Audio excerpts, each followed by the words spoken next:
भारतीय समाज की जनसांख्यिकी संरचना। जनसांख्यिकी डेमोग्राफी जनसंख्या की सुव्यवस्थित अध्ययन है। हिंदी में इसे जनांकिकी भी कहा जाता है। इसका अंग्रेजी पर्याय डेमोग्राफी यूनानी भाषा के दो शब्दों डेमोस यानी जन लोग और ग्राफिन ग्राफिन यानी वर्णन से मिलकर बना है, जिसका तात्पर्य है लोगों का वर्णन।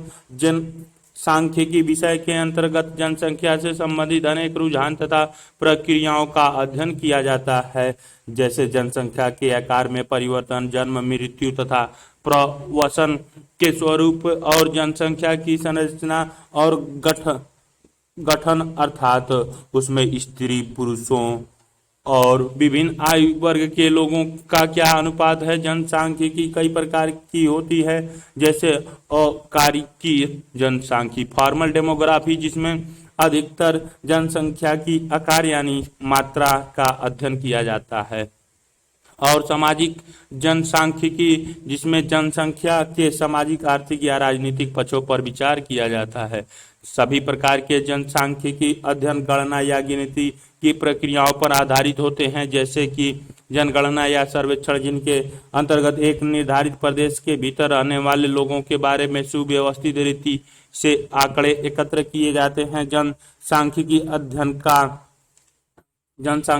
का अध्ययन समाजशास्त्र के लिए अत्यंत महत्वपूर्ण है। वस्तुतः समाज के उद्भव और एक अलग अकादमिक विषय के रूप में इसकी स्थापना का श्रेय बहुत कुछ जनसांख्यिकी को ही जाता है। 18वीं शताब्दी के उत्तरार्ध में यूरोप में दो विभिन्न प्रक्रियाएं लगभग साथ साथ घटित हुई। एक राजनीतिक संगठन के प्रमुख रूप में राष्ट्र राज्यों की स्थापना और दूसरी आंकड़ों से संबंधित आधुनिक विज्ञान जनसांख्यिकी की शुरुआत। आगे चलकर इस आधुनिक किस्म के राज्य ने अपनी भूमिका और कार्यों का विस्तार करना शुरू कर दिया। उदाहरण के लिए उसने जन स्वास्थ्य प्रबंधन के प्रारंभिक रूपों के विकास में आरक्षी, पुलिस और कानून व्यवस्था के अनुपालन में, कृषि तथा उद्योग संबंधित आर्थिक नीतियों में, कराधान और राजस्व उत्पादन में और नगरों की शासन व्यवस्था में सक्रिय रूप से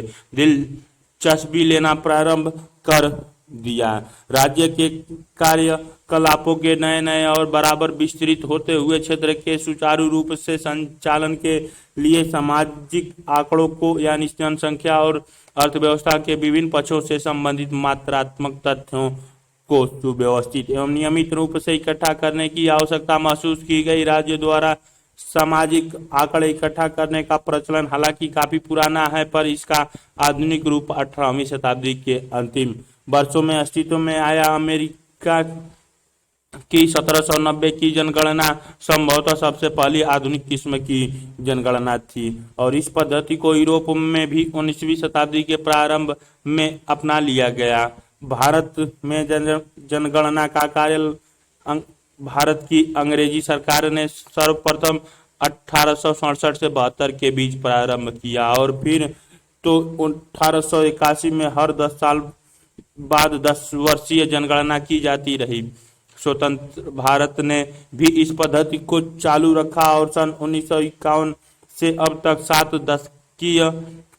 10 वर्षीय जनगणनाएं हो चुकी हैं, जिनमें 2011 में हुई जनगणना सबसे नई है। भारतीय जनगणना विश्व भर में जनगणना किए जाने का सबसे बड़ा कार्य है। हालांकि चीन की जनसंख्या भारत में कुछ अधिक है, पर वहां नियमित रूप से जनगणना नहीं की जाती। जनसांख्यिकी आंकड़े राज्य की नीति, विशेष रूप से आर्थिक विकास और सामान्य जन कल्याण संबंधी नीतियां बनाने और कार्यान्वित करने के लिए महत्वपूर्ण होते हैं। लेकिन जब सामाजिक आंकड़ों को चित्र में प्रदर्शित किया गया है, ये लोगों की भीड़ यानी लोगों की जनसांख्यिकी दृश्य दिखाई गई है, पहली बार इकट्ठा किया गया, तो उन्होंने समाजशास्त्र जैसे एक नए विषय के अध्ययन के लिए एक प्रबल आधार प्रस्तुत कर दिया। लाखों लोगों के बहुत बड़े समुदाय के बारे में इकट्ठा किए गए विशाल आंकड़ों या संख्यात्मक विशेषताओं ने सामाजिक प्रघटनाओं के अस्तित्व के लिए एक मजबूत एवं ठोस तर्क प्रस्तुत किया। यद्यपि देश स्तरीय अथवा समाज राज्य स्तरीय आंकड़े जैसे कि प्रति 1000 की जनसंख्या के पीछे मृत्यु के मामलों की संख्या यानी मृत्यु दर अलग अलग व्यक्तियों की मृत्यु के आंकड़ों को जोड़कर तैयार किए जाते हैं, लेकिन मृत्यु दर अपने आप में एक सामाजिक प्रघटना है और उसका स्पष्टीकरण सामाजिक स्तर पर ही किया जाना चाहिए। एमिल दुर्कहाइम का प्रख्यात अध्ययन जिसमें उन्होंने विभिन्न देशों में आत्महत्याएं की दर पर पाए जाने वाले अंतरों को स्पष्ट किया है, इस बात का एक अच्छा उदाहरण है। दुर्कहाइम का कहना था कि आत्महत्या की दर 1 लाख की जनसंख्या के पीछे आत्महत्या के मामलों की संख्या को सामाजिक कारणों के द्वारा स्पष्ट करना ही जरूरी है। भले ही आत्महत्या के प्रत्येक मामले में आत्महत्या करने वाले प्रत्येक व्यक्ति की परिस्थितियां या कारण अलग अलग हो सकते हैं। कभी कभी औपचारिक जनसांख्यिकी और जनसंख्या अध्ययन के अधिक व्यापक क्षेत्रों के बीच अंतर किया जाता है। औपचारिक जनसांख्यिकी प्रमुख रूप से जनसंख्या परिवर्तन के संघटकों के विश्लेषण तथा मापन से संबंध रखती है। इसके अंतर्गत मात्रात्मक विश्लेषण पर विशेष रूप से ध्यान केंद्रित किया जाता है, जिसके लिए अत्यंत विकसित गणितीय विधि अपनाई जाती है। यह विधि जनसंख्या की वृद्धि और उसके गठन में होने वाले परिवर्तनों को पूर्वानुमान लगाने के लिए उपयुक्त होती है। दूसरी ओर जनसंख्या अध्ययन या सामाजिक जनसांख्यिकी के अंतर्गत जनसंख्या की संरचनाओं और परिवर्तन के व्यापक कारणों तथा परिणामों का पता लगाया जाता है। सामाजिक जनसांख्यिकी विदों का विश्वास है कि सामाजिक प्रक्रियाएं और संरचनाएं जनसांख्यिकी प्रक्रियाओं को नियमित करती है। समाजशास्त्रियों के समान वे उन सामाजिक कारणों का पता लगाने का प्रयत्न करते हैं जो जनसंख्या के रुझान को निर्धारित करते हैं। जनसांख्यिकी संबंधित कुछ सिद्धांत एवं संकल्पनाएं। मल्थस का जनसंख्या वृद्धि का सिद्धांत जनसांख्यिकी के सर्वाधिक प्रसिद्ध सिद्धांतों में एक सिद्धांत अंग्रेज राजनीतिक अर्थशास्त्री थॉमस रॉबर्ट मल्थस 1766 से 1834 के नाम से जुड़ा है। मल्थस का जनसंख्या वृद्धि का सिद्धांत, जो उनके जनसंख्या विषयक निबंध एसे ऑन पॉपुलेशन 1788 में स्पष्ट किया गया है, जो एक तरह से निराशावादी सिद्धांत था। उनका कहना था कि मनुष्यों की जनसंख्या उस दर की तुलना में अधिक तेजी से बढ़ती है जिस दर पर मनुष्य के भरण पोषण के साधन, विशेष रूप से भोजन, लेकिन कपड़ा और अन्य कृषि आधारित उत्पाद भी बढ़ सकते हैं। इसीलिए मनुष्य सदा ही गरीबी की हालत में जीने के लिए दंडित किया गया है, क्योंकि कृषि उत्पादन की वृद्धि हमेशा ही जनसंख्या की वृद्धि से पीछे रहेगी। जहां जनसंख्या का विस्तार ज्यामिति या गुणोत्तर रूप से जैसे 2, 4, 8, 16, 32 आदि की श्रृंखला में होता है, वहीं कृषि उत्पादन में वृद्धि गणितीय या समानांतर रूप से जैसे 2, 4, 6, 8, 10 आदि की तरह होती है। चूंकि जनसंख्या की वृद्धि की दर भरण पोषण के संसाधनों के उत्पादन में होने वाली वृद्धि की दर से सदा आगे रहती है, इसीलिए सब वृद्धि को बढ़ाने का एक ही तरीका है कि जनसंख्या की वृद्धि को नियंत्रित किया जाए। दुर्भाग्यवश मनुष्यों में अपनी जनसंख्या को स्वेच्छापूर्वक घटाने की एक सीमित क्षमता ही होती है। कृत्रिम निरोध थॉमस रॉबर्ट मल्थ 1766 से 1834 बाक्स 2.1 जनसंख्या की शक्ति पृथ्वी द्वारा मनुष्य के भरण पोषण के लिए अधिक उत्पादन करने की उसकी शक्ति से इतनी अधिक होती है कि मानव प्रजाति को न किसी रूप में असामयिक मृत्यु का सामना करना ही होगा। मनुष्यों के दुर्गुण ही जनसंख्या को घटाने की सक्रिय और सक्षम कारक होते हैं। वे विनाश की विशाल सेना में अग्रणी होते हैं और अक्सर यह भयंकर कार्य स्वयं ही संपन्न कर देते हैं। लेकिन यदि वे अपने इस विनाशकारी संग्राम में असफल हो जाते हैं तो फिर बीमारियां, महामारियां, घातक रोग और प्लेग आदि भयंकर रूप में उनका स्थान ले लेती है और हजारों लाखों लोगों का सफाया कर देते हैं। फिर भी यदि उन्हें अपनी विनाश लीला में पूरी सफलता नहीं मिलती तो व्यापक विनाशकारी अकाल उनकी सहायता के लिए आ धमकता है और अपने घातक वज्रपात से चोट पहुंचाकर बस उतने ही लोगों को जिंदा छोड़ता है जिनके लिए दुनिया में खाद्य सामग्री पर्याप्त मात्रा में होती है। Thomas Robert Malthus an essay on the principle of population 1798। Malthus ने कैम्ब्रिज में शिक्षा प्राप्त की थी और ईसाई पादरी बनने का प्रशिक्षण लिया था। बाद में उन्हें लंदन के पास हैलीबरी में स्थित ईस्ट इंडिया कंपनी कॉलेज में इतिहास और राजनीति अर्थशास्त्र के प्रोफेसर के रूप में नियुक्त किया गया था। ईस्ट इंडिया कंपनी का यह कॉलेज उस समय की प्रशासनिक भारतीय सेवा इंडियन सिविल सर्विस के भावी अधिकारों के लिए प्रशिक्षण केंद्र था। प्रिवेंटिव चेक्स द्वारा, जैसे कि बड़ी उम्र में विवाह करके या यौन संयम रखकर अथवा ब्रह्मचर्य का पालन करते हुए सीमित संख्या में बच्चे पैदा किए जाए। मल्थस का विश्वास था कि अकालों और बीमारियों के रूप में जनसंख्या वृद्धि को रोकने के प्राकृतिक निरोध पॉजिटिव चेक अनिवार्य होते हैं, क्योंकि वे ही खाद्य आपूर्ति को बढ़ती हुई जनसंख्या के बीच असंतुलन को रोकने के प्राकृतिक उपाय हैं। मल्थस का यह सिद्धांत एक लंबे समय तक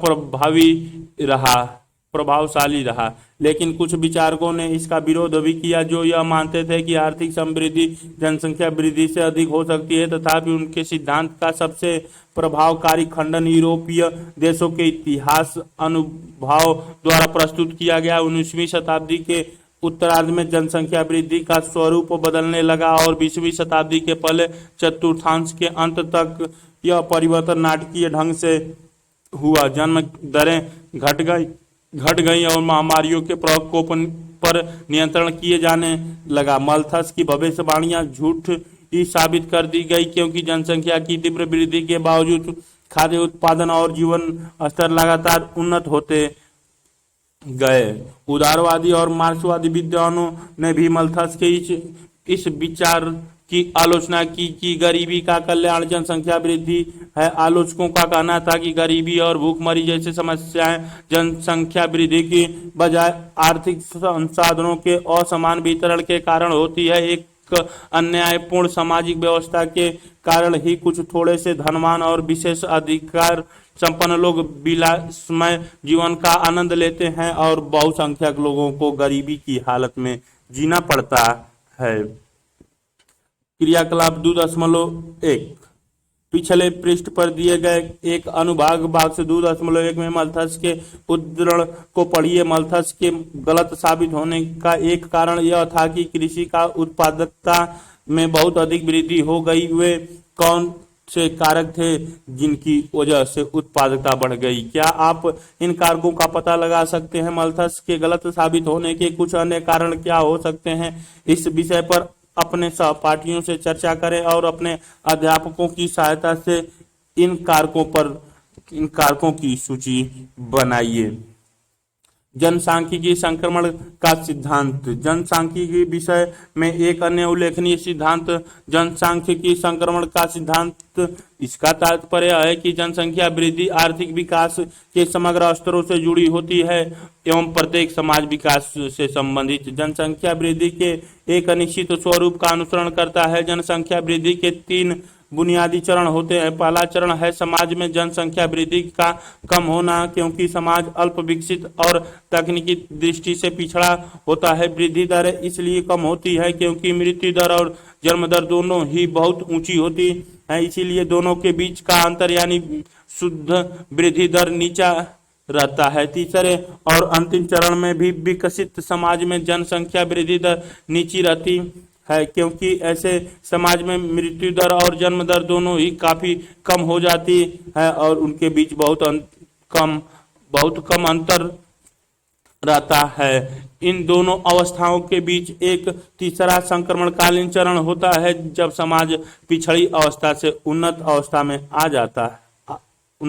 में जाता है और इस अवस्था की विशेषता यह है कि इस दौरान जनसंख्या वृद्धि की दर बहुत ऊंची हो जाती है। यह जनसंख्या विस्फोट इसीलिए होती है क्योंकि मृत्यु दर, रोग नियंत्रण, जन स्वास्थ्य और बेहतर पोषण के उन्नत तरीकों के द्वारा अपेक्षाकृत तेजी से नीचे ला दी जाती है, लेकिन समाज का इस पर अपेक्षित वृद्धि की स्थिति और पहले से अधिक लंबी जीवन अवधियों के अनुरूप अपने आप को ढालने और अपने प्रजननात्मक व्यवहार को जो उसकी गरीबी और ऊंची मृत्यु दर की हालत में विकसित हो गया था, बदलने में काफी लंबा समय लगता है। इस प्रकार का संक्रमण पश्चिमी यूरोप में 19वीं शताब्दी के अंतिम वर्षों और 20वीं शताब्दी के प्रारंभिक वर्षों में हुआ था। अपेक्षाकृत कम विकसित देशों में भी जो गिरती हुई मृत्यु दरों के अनुसार अपने यहाँ जन्म दर घटाने के लिए संघर्षशील रहे हैं, कमोबेश ऐसे ही तरीके अपनाए गए हैं। भारत में भी जनसांख्यिकी संक्रमण अभी तक पूरा नहीं हुआ है, क्योंकि यहाँ मृत्यु दर कम कर दी गई है, पर जन्म दर उसी अनुपात में नहीं घटाई जा सकी है। सामान्य संकल्पनाएं एवं संकेत अधिकांश जनसांख्यिकी संकल्पनाओं की दरें या अनुपात के रूप में अभिव्यक्त किया जाता है। उनमें दो संख्याएं शामिल होती हैं। इन संख्याओं में से एक खास आंकड़ा होता है जिसकी गणना एक विशिष्ट भौगोलिक प्रशासनिक इकाई के लिए की जाती है, और दूसरी संख्या तुलना के लिए मानक का काम देती है। उदाहरण के लिए जन्म दर दर्शाने के लिए किसी एक विशेष क्षेत्र में जो एक पूरा देश, एक राज्य, एक जिला अथवा अन्य कोई प्रादेशिक इकाई हो सकता है, एक निर्धारित अवधि के दौरान जो आमतौर पर एक वर्ष की होती है, कुछ जीवंत जन्मों यानी जीवित उत्पन्न हुए बच्चों की कुल संख्या को उस क्षेत्र में हजारों की इकाइयों में अभिव्यक्त कुल जनसंख्या से भाग दिया जाता है। दूसरे शब्दों में जन्म दर प्रति 1000 की जनसंख्या के पीछे जीवित उत्पन्न हुए बच्चों की संख्या होती है। इसी प्रकार मृत्यु दर भी एक ऐसा ही आंकड़ा है जो किसी एक क्षेत्र विशेष में एक निर्धारित अवधि के दौरान हुई मृत्यु की संख्या के रूप में अभिव्यक्त किया जाता है। ये आंकड़े संबंधित परिवारों द्वारा उनके यहाँ हुए जन्म या मृत्यु मामलों की सूचना दिए जाने पर निर्भर करता है। वस्तुतः अधिकांश देशों में, जिनमें भारत भी एक है, लोग को उनके यहाँ हुए जन्म या मृत्यु के बारे में कानून उपयुक्त प्राधिकरण को सूचना देनी होती है। यह उपयुक्त प्राधिकरण गांवों के मामलों में पुलिस थाना या प्राथमिक स्वास्थ्य केंद्र होता है, और कस्बों या तथा शहरों के मामले में वहां का संबंधित नगर पालिका का कार्यालय। क्रियाकलाप 2.2 यह जानने का प्रयास करें कि जन्म दर मृत्यु दर की तुलना में कम क्यों है। कुछ ऐसे कारण हो सकते हैं जो परिवार या दंपति के इस निर्णय को प्रभावित कर सकते हैं कि वे कितने बच्चे पैदा करें। अपने परिवार या पास पड़ोस के बुजुर्गों से उन संभावित कारणों के बारे में पता कीजिए कि पुराने जमाने में लोग ज्यादा बच्चे क्यों चाहते थे।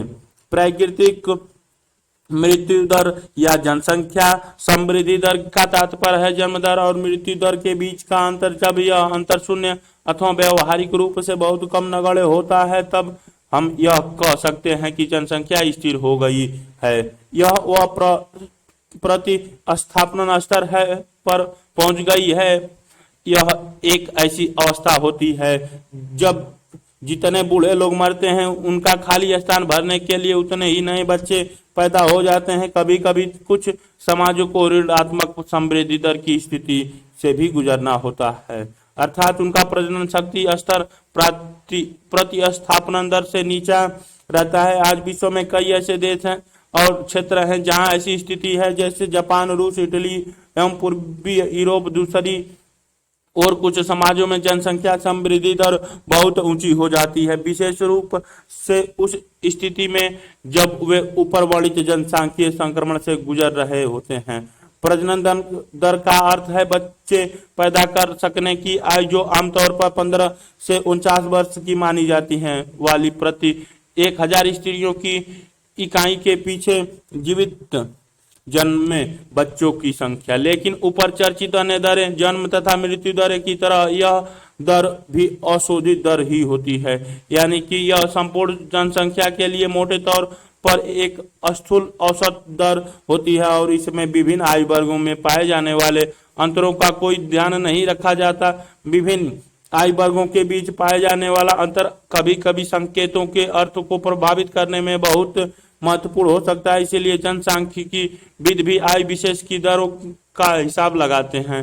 सकल प्रजनन दर से तात्पर्य है ऐसे जीवित जन्म लेने वाले बच्चों की कुल संख्या जिन्हें कोई एक स्त्री जन्म देती, यदि वह बच्चा पैदा करने के आयु वर्ग में पूर्णतः जीवित रहती और इस आयु वर्ग के प्रत्येक हिस्से में औसत उतने ही बच्चे पैदा करती जितने कि उस क्षेत्र में आयु विशेष की प्रजनन दर के अनुसार होने चाहिए। इस बात को कहने का एक दूसरा तरीका यह है कि सकल प्रजनन दर स्त्रियों के एक विशेष वर्ग द्वारा उनकी प्रजनन आयु की अवधि के अंत तक पैदा किए गए बच्चों की औसत संख्या के बराबर होती है। प्रजनन आयु की अवधि का अनुमान एक निश्चित अवधि में पाई गई विशेष आयु की दर के आधार पर लगाया जाता है। बिसारिया और बिसारिया 2003 शिशु मृत्यु दर उन बच्चों की मृत्यु की संख्या दर्शाती है जो जीवित पैदा हुए 1000 बच्चों में से 1 वर्ष की आयु प्राप्त होने से पहले ही मौत के मुंह में चले जाते हैं।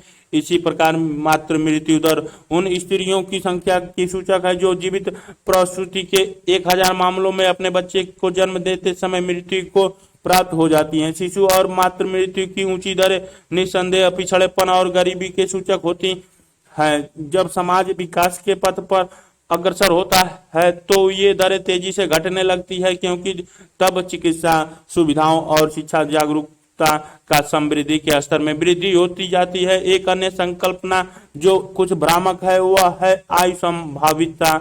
यह इस बात की सूचक है कि एक औसत व्यक्ति अनुमानतः कितने वर्ष तक जीवित रहेगा। इसकी गणना किस क्षेत्र विशेष में एक निश्चित अवधि के दौरान एक आयु विशेष की में मृत्यु दर संबंधी आंकड़ों के आधार पर की जाती है। स्त्री पुरुष अनुपात यह बताता है कि किस क्षेत्र विशेष में एक निश्चित अवधि के दौरान प्रति 1000 पुरुषों के पीछे स्त्रियों की संख्या क्या है। ऐतिहासिक तौर पर संपूर्ण विश्व में यह पाया गया है कि अधिकांश देशों में स्त्रियों की संख्या पुरुषों की अपेक्षा थोड़ी अधिक होती है। इस तथ्य के बावजूद कि कुदरती तौर पर मादा बच्चों की तुलना में नर बच्चे कुछ ज्यादा पैदा होते हैं, यानी प्राकृतिक हर 1000 नर बच्चों के पीछे मोटे तौर पर 943 से 952 तक मादा बच्चे पैदा करती हैं। इस तथ्य के बावजूद यदि स्त्री पुरुष अनुपात थोड़ा स्त्रियों के पक्ष में है तो फिर इसके 2 कारण हो सकते हैं। पहला यह कि शैशवावस्था में बालिका शिशुओं में बालक शिशुओं की अपेक्षा रोग के प्रतिरोधक की क्षमता अधिक होती है। जीवन चक्र के दूसरे सिरे पर अधिकांश समाज में स्त्रियां पुरुषों की तुलना में अधिक वर्ष तक जीवित रहती हैं, इसीलिए बूढ़ी स्त्रियों की संख्या बूढ़े पुरुषों की से अधिक है। इन दोनों कारणों ने मिलकर स्त्री पुरुष अनुपात को प्रभावित किया है, जिससे अधिकांश संदर्भ में प्रति 1000 पुरुषों के पीछे स्त्रियों की संख्या मोटे तौर पर 1050 के आसपास होती है। तथापि यह देखने में आया है कि चीन, दक्षिण कोरिया और विशेषतः भारत जैसे कुछ देशों में स्त्री पुरुष अनुपात घटता जा रहा है। इस प्रघटना को वर्तमान सामाजिक मानकों से जोड़ा जा सकता है, जिनके अनुसार पुरुषों को स्त्रियों की तुलना में कहीं अधिक महत्व दिया जाता है और इसी के परिणाम स्वरूप बेटे को अधिक मान्यता अधिक पसंद दी जाती है और बालिका शिशु की अपेक्षा की जाती है। जनसंख्या की आयु संरचना से तात्पर्य है कि कुल जनसंख्या के विभिन्न आयु वर्गों में व्यक्तियों का अनुपात क्या है। आयु संरचना विकास के स्तरों और औसत आयु संभावित के स्तरों में होने वाले परिवर्तनों के अनुसार बदलती रहती है। प्रारंभ में निम्न स्तर की चिकित्सा सुविधाओं, रोग के प्रकोप और अन्य कई कारणों से जीवन अवधि अपेक्षाकृत कम थी। इसके अलावा शिशुओं और प्रसूताओं की मृत्यु की ऊंची दरें भी आयु संरचना को प्रभावित करती हैं। विकास के साथ साथ जीवन स्तर में सुधार होता जाता है और उसके कारण आयु की संभाविता भी बढ़ जाती है। इसके फलस्वरूप आयु संरचना में परिवर्तन आता है। छोटी आयु के वर्ग में जनसंख्या के अपेक्षाकृत छोटे हिस्से और बड़ी आयु के वर्गों में बड़े हिस्से पाए जाते हैं। इस स्थिति को जनसंख्या का बूढ़ा होना भी कहा जाता है। प्रसारितता अनुपात जनसंख्या के प्रसारित और कार्यशील हिस्सों को मापने का साधन है। प्रसारित वर्ग में ऐसे बुजुर्ग लोग आते हैं जो अपने बुढ़ापे के कारण काम नहीं कर सकते और ऐसे बच्चे भी आते हैं जो इतने छोटे हैं कि काम नहीं कर सकते। कार्यशील वर्ग में आमतौर पर 15 से 64 वर्ष की आयु के लोग होते हैं। प्रसरितता अनुपात 15 से कम और 64 वर्ष से अधिक आयु वर्ग के लोगों की संख्या को 15 से 64 वर्ष के आयु वर्ग के लोगों की संख्या से भाग देने के बाद प्राप्त हुई संख्या के बराबर होती है। यह अनुपात आमतौर पर प्रतिशत के रूप में व्यक्त किया जाता है। बढ़ता हुआ प्रसरितता अनुपात उन देशों में चिंता का कारण बन जाता है जहां जनता बुढ़ापे की समस्या से जूझ रही होती है, क्योंकि वहां आश्रितों की संख्या बढ़ जाने से कार्यशील आयु वाले लोगों का अनुपात अपेक्षाकृत छोटा हो जाता है, जो आश्रितों का बोझ ढोने में कठिनाई महसूस करता है। दूसरी ओर गिरता हुआ प्रसरितता अनुपात आर्थिक समृद्धि और समृद्धि का स्रोत बन सकता है, क्योंकि वहां कार्यशील लोगों का अनुपात कम न करने वालों की तुलना में अधिक बड़ा होता है। इसे कभी कभी जनसांख्यिकीय लाभांश तथा अथवा आयु संरचना के परिवर्तनों से प्राप्त होने वाला फायदा कहा जाता है, लेकिन यह लाभ की स्थिति अल्पकालीन होती है, क्योंकि कार्यशील आयु वाले लोगों का बड़ा वर्ग आगे चलकर काम न करने वाले बूढ़े लोगों के रूप में बदल जाता है। भारत की जनसंख्या का आकार और समृद्धि। भारत विश्व में चीन के बाद दूसरा सबसे बड़ी जनसंख्या वाला देश है। सन 2011 की जनगणना के अनुसार इसकी कुल जनसंख्या 121 करोड़ यानी 1.21 अरब है। जैसे कि सारणी 1 दशमलव में देखा जा सकता है, भारत की जनसंख्या समृद्धि हमेशा बहुत ऊंची नहीं रही है। वर्ष 1901-1951 के बीच औसत वार्षिक समृद्धि दर 1.33% से अधिक नहीं हुई, जो कि एक साधारण समृद्धि दर कही जा सकती है। सच तो यह है कि 1911 से 1921 के बीच समृद्धि की दर नकारात्मक यानी ऋणात्मक रूप से -0.03% रही है। इसका कारण 1918 से 1919 के दौरान इन्फ्लुएंजा महामारी का भीषण तांडव था, जिसने लगभग 1.25 करोड़ लोगों यानी देश की कुल जनसंख्या के 5% अंश को मौत के मुंह में ढकेल दिया था। बिसारिया और बिसारिया 2003 191। ब्रिटिश राज्य में स्वतंत्रता प्राप्ति के बाद जनसंख्या समृद्धि की दर में काफी बढ़ोतरी हुई और वह 1961 से 1981 के दौरान 2.2% पर पहुंच गई। जब से यद्यपि वार्षिक समृद्धि दर में गिरावट आई है, फिर भी वह विकासशील दुनिया में सबसे ऊंची बनी हुई है। चार्ट 1 में स्थूल जन्म और मृत्यु दरों की तुलनात्मक बढ़ दिखाई गई है। जनसांख्यिकीय संक्रमण की अवस्था का प्रभाव स्पष्ट रूप से आरेख में दिखाया गया है, जिससे यह प्रकट होता है कि ये दरें 1921 से 1931 तक के दशक के बाद एक दूसरे से भिन्न दिशा में जाने लगी थी। सारणी 1 भारत की जनसंख्या और 20वीं एवं 21वीं शताब्दी में इसकी समृद्धि। वर्ष कुल जनसंख्या लाखों में औसत वार्षिक समृद्धि दर परसेंट में। दशकीय समृद्धि दर परसेंट में 1901 में 238, 1911 में 252 0.56 5.8, 1921 में 251 -0.03 -0.3, 1931 में 279 1.04 11.0, 1941 में 319 1.33 14.2, 1951 में 361 1.125 13.3, 1961 439 1.96 21.6, 1971 548 2.22 24.8, 1971 548 2.22 24.8, 1981 में 683.20 24.7, 1991 में 846 2.14 23.9, 2001 में 1028 1.95 1.95 21.5, 2011 में 1210 1.63 17.7। स्रोत या website http Ayush government in से लिया गया है। चार्ट 1 भारत में जन्म एवं मृत्यु दर 1901 से 2017 तक। दर प्रति 1000 जनसंख्या में 0, 10, 20, 30, 40, 50, 60 में 1901 1 से 10, 1911 से 20, 21 से 30, 31 से 40, 41, 50, 51 से 60, 61 से 70, 71 से 80, 81 से 90, 1991, 2001, 11 और 17 के बीच का ग्राफ दिखाया गया है। जन्म दर को नीले से, मृत्यु दर को लाल से दिखाई गई है।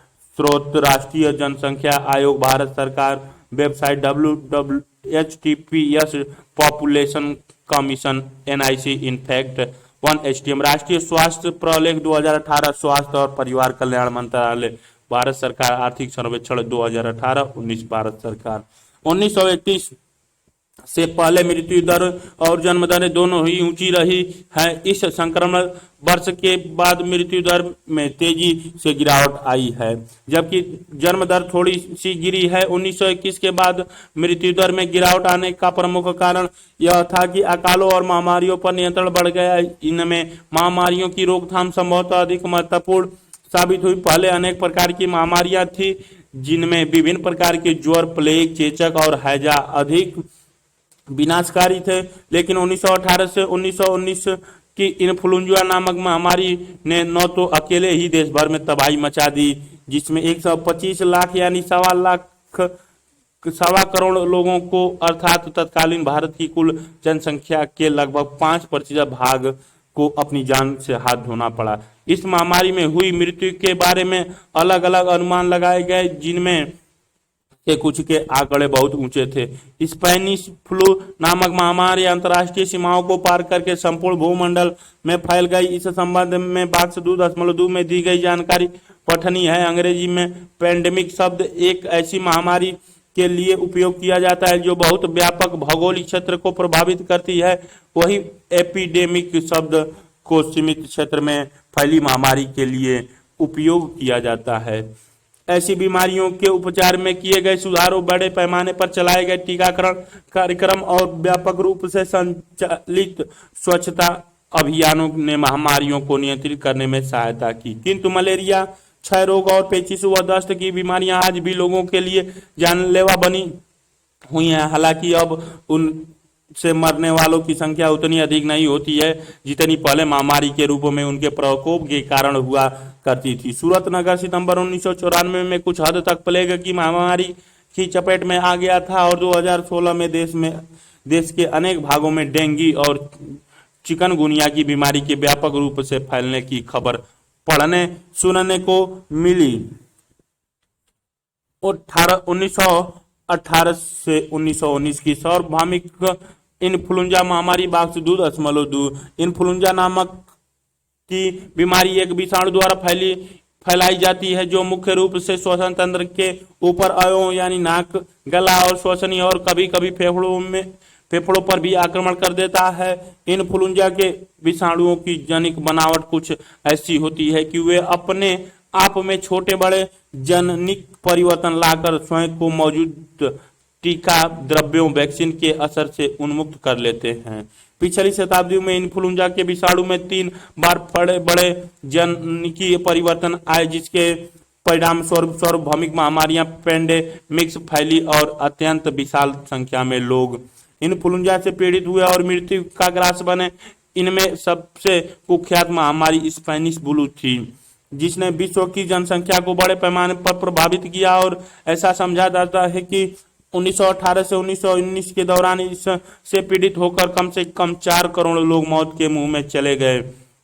इसके बाद अभी कुछ साल पहले ही इन्फ्लुएंजा की महामारी देशव्यापी स्तर पर कई क्षेत्रों में 2 बार फैली। 1957 में एशियन इन्फ्लुएंजा और 1968 में हांगकांग इन्फ्लुएंजा, और उससे विश्व स्तर पर लाखों लोग पीड़ित हुए और मृत्यु का ग्रास बन गए। 1918 से 1919 के स्पेनिश फ्लू में विश्व स्तर पर कुल मिलाकर कितनी मौतें हुई यह ठीक बताना संभव नहीं है, पर यह अनुमान लगाया जाता है कि संपूर्ण विश्व की जनसंख्या का 20% भाग कुछ हद तक इस महामारी से पीड़ित हुआ और 2.5 से 5% तक मानव जनसंख्या इसकी वजह से नष्ट हो गया।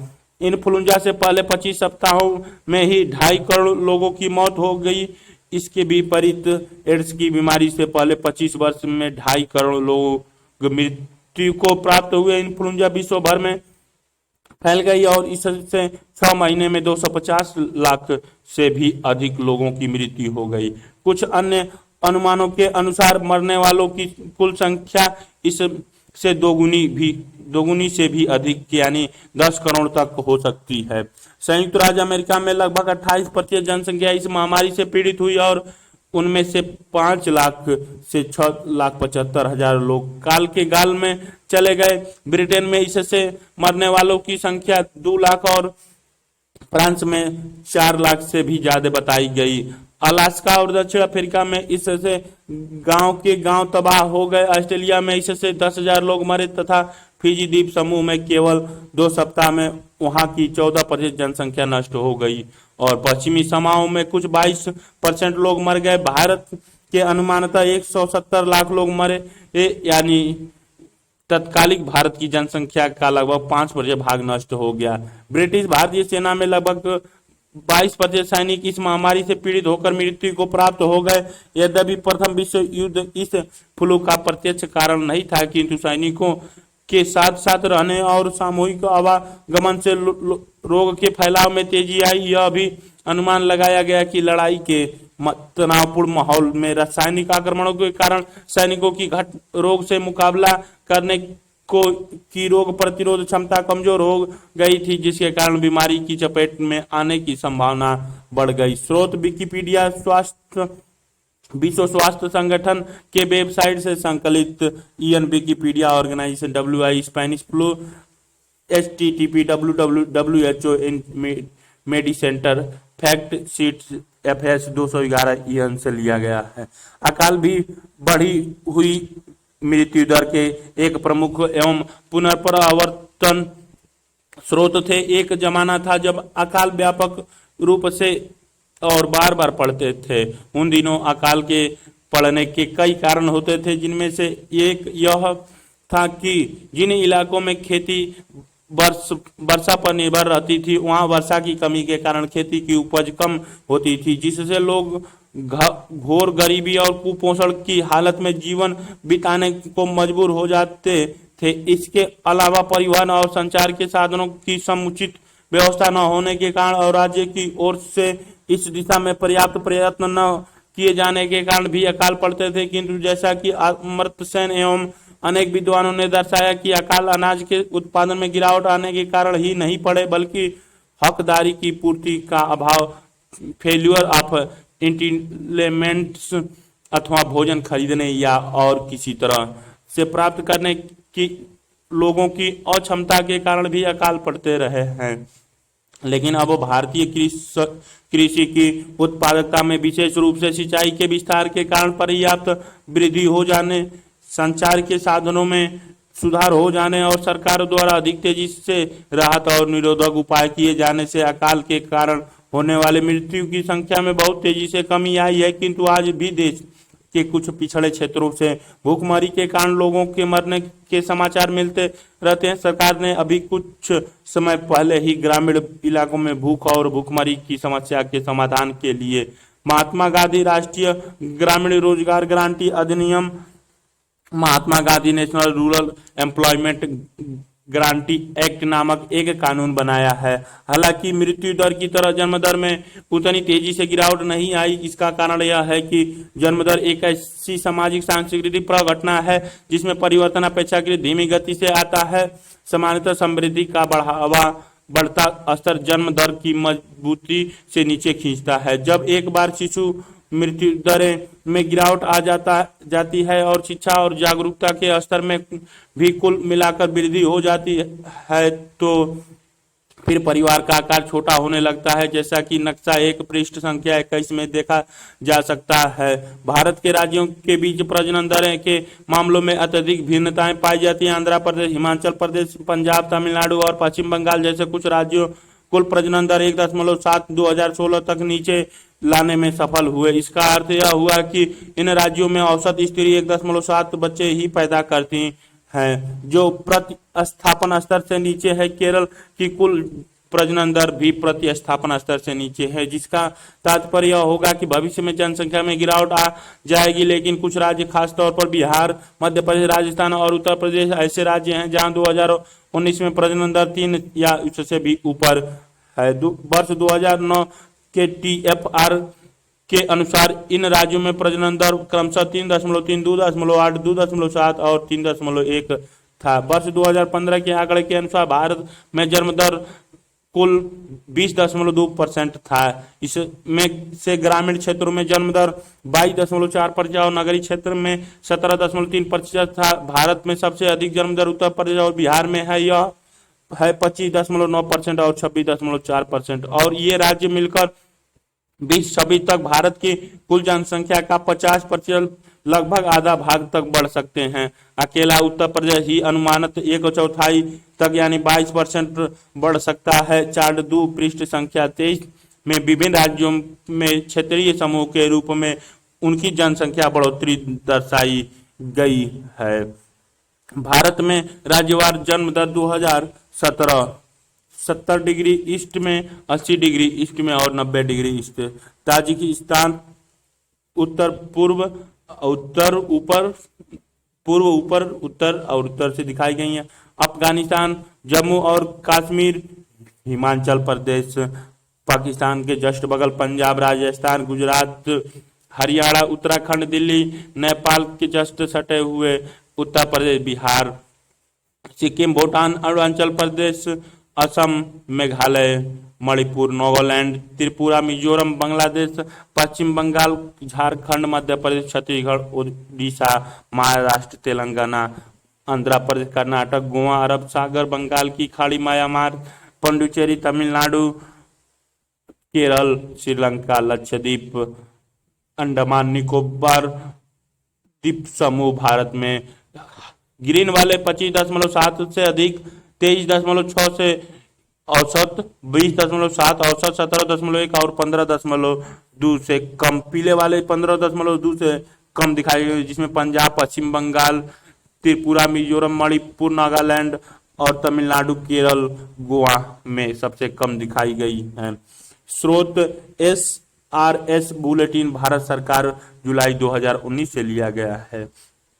चार्ट 2 वर्ष 2041 तक प्रक्षेपित जनसंख्या की क्षेत्रवार हिस्से। महाराष्ट्र और गुजरात में 13%, अन्य में राज्यों में 10%, उत्तर प्रदेश और बिहार में 28%, आंध्र प्रदेश, तेलंगाना, तमिलनाडु, केरल और कर्नाटक 16%, पश्चिम बंगाल, उड़ीसा और झारखंड 13%, पंजाब, हरियाणा और दिल्ली में 5%, मध्य प्रदेश, राजस्थान और छत्तीसगढ़ 15%, महाराष्ट्र और गुजरात 13%, आंध्र प्रदेश, तेलंगाना, तमिलनाडु, केरल और कर्नाटक 16%, पश्चिम बंगाल, उड़ीसा और झारखंड 13%, पंजाब, हरियाणा, दिल्ली 5%, मध्य प्रदेश, राजस्थान और छत्तीसगढ़ 15%, उत्तर प्रदेश, बिहार 28%, अन्य राज्य 10%।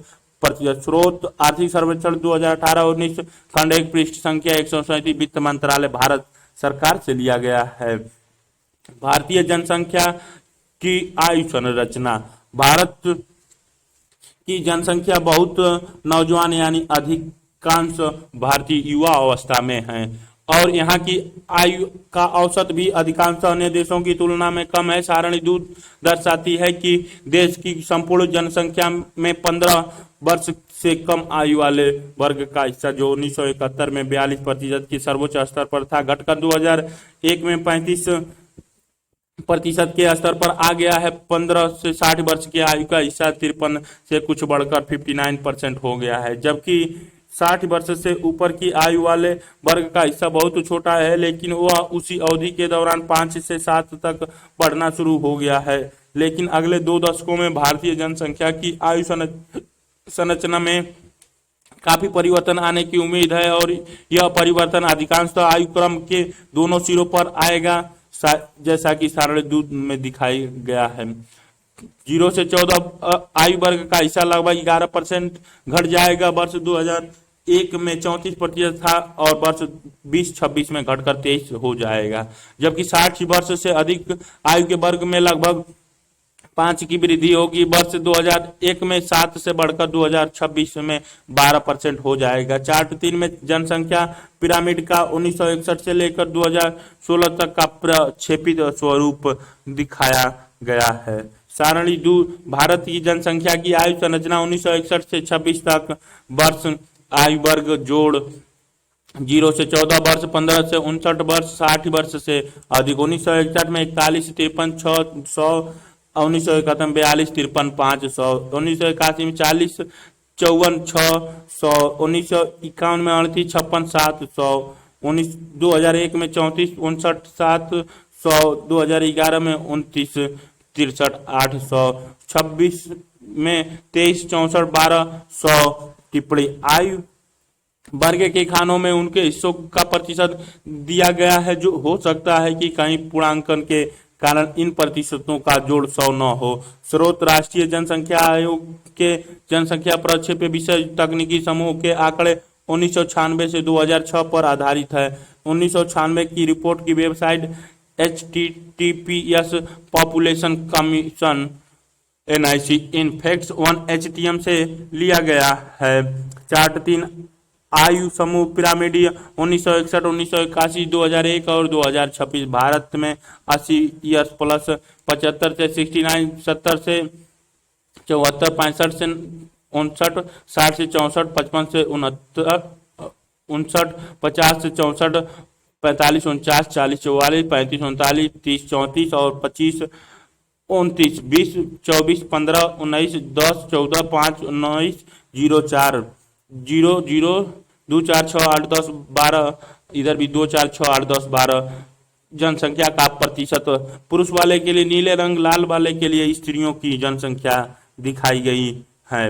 भारत 1981 में दिखाई गई है, जो 0 से 4, 15 से 9, 10 से 14, 15 से 19, 20 से 24, 25, 29, 30, 34, 35, 39, 40, 44, 45, 49, 50, 54, 55, 59, 60, 64, 65, 69, 70, 74, 75, 79, 80 प्लस में दिखाई गई है। जनसंख्या का प्रतिशत जो 0, 2, 4, 6, 8, 10, 12 से 2, 4, 6, 8, 10, 12 से पुरुष के लिए नीले, स्त्रियों के लिए लाल रंग दिखाई गई है।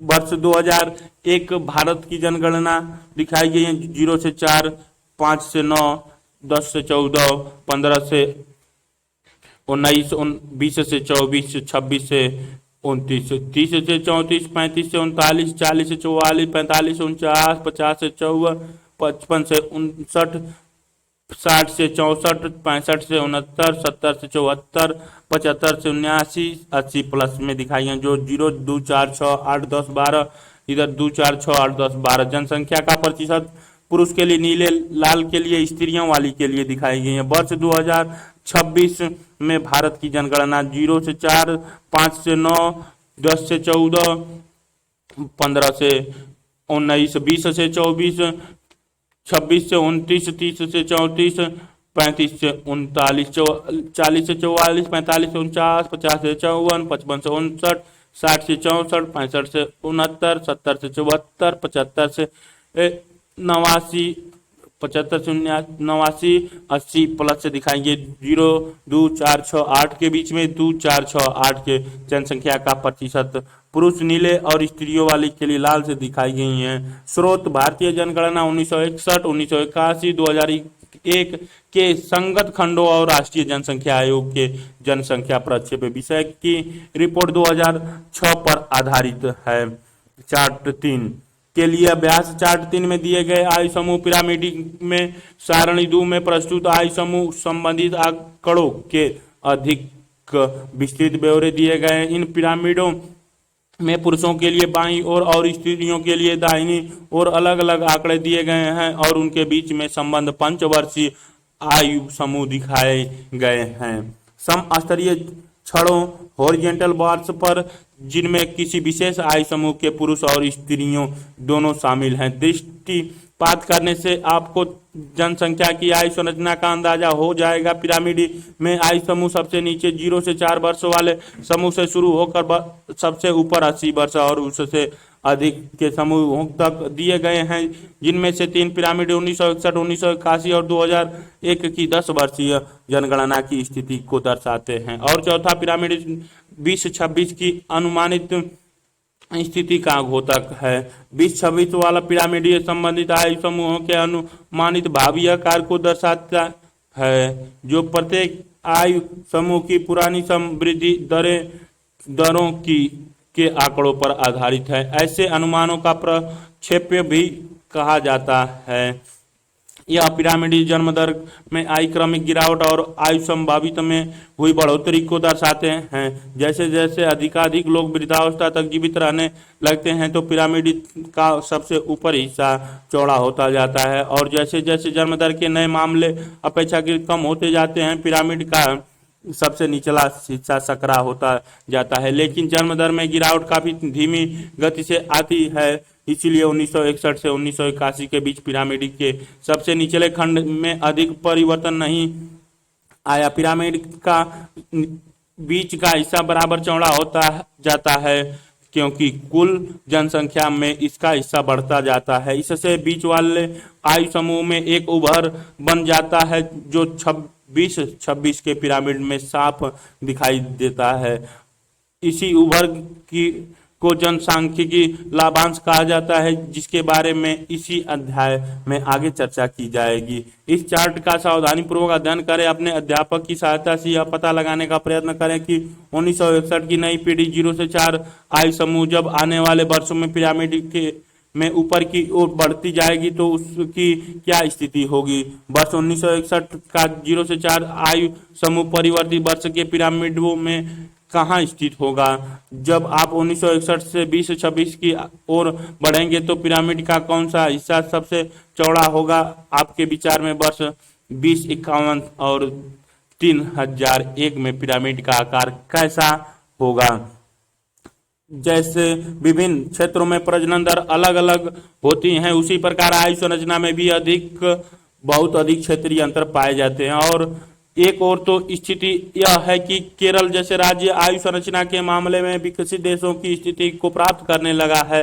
दूसरी ओर उत्तर प्रदेश की स्थिति बिल्कुल भिन्न है, जहां अपेक्षाकृत छोटे आयु समूह में जनसंख्या के अनुपात काफी अधिक है और वृद्धजनों के अनुपात अपेक्षाकृत कम है। कुल मिलाकर भारत की स्थिति लगभग बीच की है, क्योंकि यहाँ उत्तर प्रदेश जैसे राज्य भी हैं और केरल जैसे राज्य भी, जिनकी संख्या ज्यादा है। चार्ट 4 में उत्तर प्रदेश और केरल से संबंधित वर्ष 2026 की अनुमानित जनसंख्या के पिरामिड दिखाए गए हैं।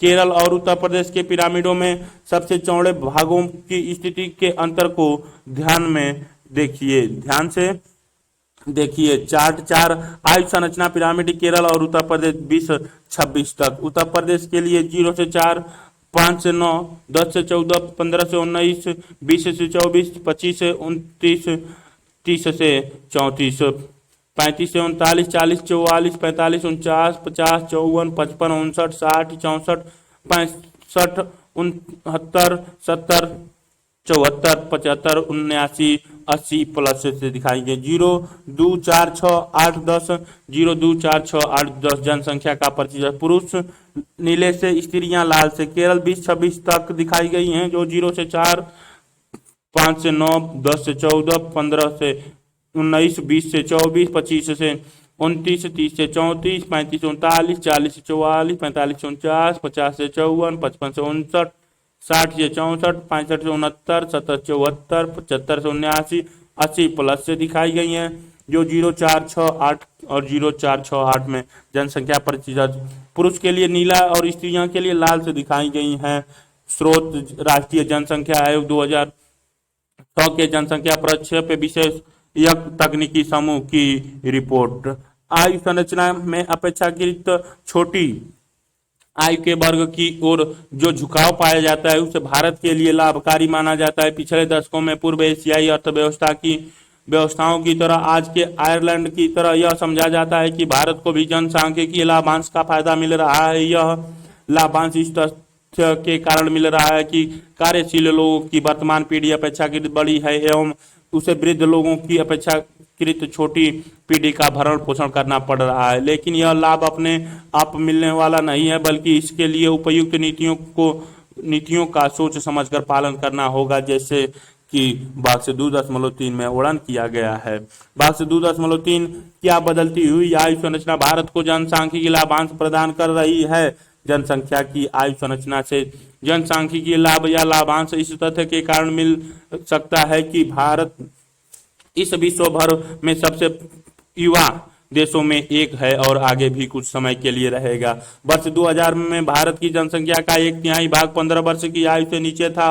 वर्ष 2020 में भारतीयों की औसत उम्र सिर्फ 29 साल होगी, जबकि चीन और संयुक्त राज्य अमेरिका में औसत आयु 37 वर्ष, पश्चिमी यूरोप में 45 वर्ष और जापान में 48 वर्ष होगी। इसका अर्थ यह होगा कि भारत के पास काफी बड़ा और बढ़ता हुआ श्रमिक बल होगा, जो समृद्धि की दृष्टि से अप्रत्याशित लाभ प्रदान कर सकेगा। जनसांख्यिकीय लाभांश जनसंख्या में कम न करने वाला पारिश्रमिक लोगों की तुलना में कार्यशील यानी कमाने वाले लोगों के अनुपात में वृद्धि के फलस्वरूप प्राप्त होता है। आयु की दृष्टि से कार्यशील जनसंख्या मोटे तौर पर 15 से 64 वर्ष तक की आयु की होती है। कार्यशील आयु वर्ग स्वयं अपना भरण पोषण तो करता ही है, साथ ही उसे अपने आयु वर्ग से बाहर के आयु वर्ग यानी बच्चों और वृद्धों को भी सहारा देना होता है, जो स्वयं काम नहीं कर सकते हैं और इसीलिए पारिश्रमिक होते हैं। जनसांख्यिकीय संक्रमण आयु संरचना में होने वाले परिवर्तन पारिश्रमिकता